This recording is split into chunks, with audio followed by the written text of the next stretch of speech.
So here we have the Mini Cooper 5-door hatchback on a 67 plate. I'm going to start off by showing you around the outside of the car, and then we'll hop in and run through some controls on the inside. But from the outside you can see it's a 5-door car with alloy wheels. Let's start off inside the boot and then work our way around the rest of the car from there. So as we approach the boot, you'll see we have plenty of space along with that 60-40 split folding rear seat. And then this tray section will fold from the corner and then store away behind the rear seats, giving you even more boot space should you need it.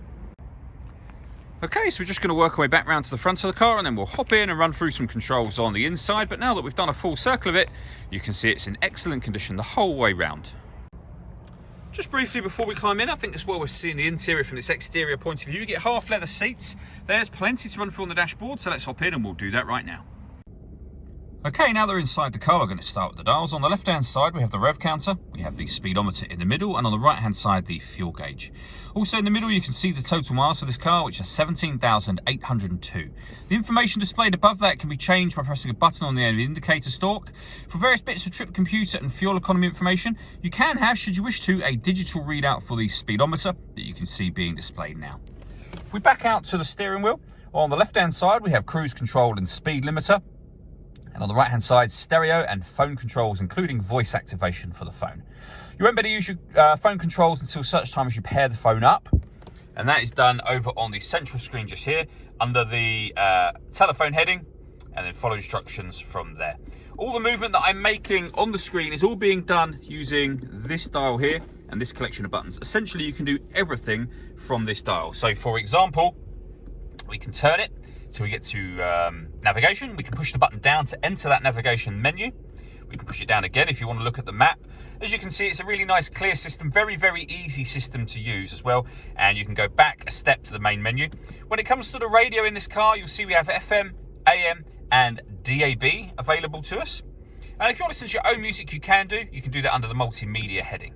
And again, there are a number of ways of connecting up devices. So you have USB input, you can stream your music wirelessly via Bluetooth audio, and we have auxiliary input as well. So plenty of ways to listen to your music overall in this car. Working our way down, we have the dual zone climate control. So you can adjust the passenger and the driver temperature. You can increase and decrease the fan speed and determine where you'd like the air to be distributed within the car. When you're happy with those settings, the air conditioning is on at the minute, so you can turn it off or back on again, or hit auto. If you do that, the car will now take control of the fan speed and the direction of the air to maintain the two temperatures that you've asked for. To override that, simply press the auto button again and it will put you back on your previous settings. We can turn off the traction control from here. This button starts and stops the engine. This one will turn off the stop and start. So this car is designed to cut out when it's stationary in traffic to save you fuel. That system is turned off when the light shows, so it's on at the minute, or back off again.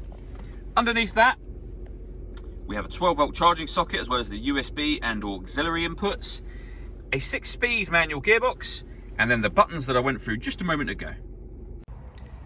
All that leaves me to say is thank you for taking the time to watch this video. If you'd like to come and see the car for yourself and have a test drive, please feel free to give us a call here at Mach 1 Cars. We'd love to hear from you soon.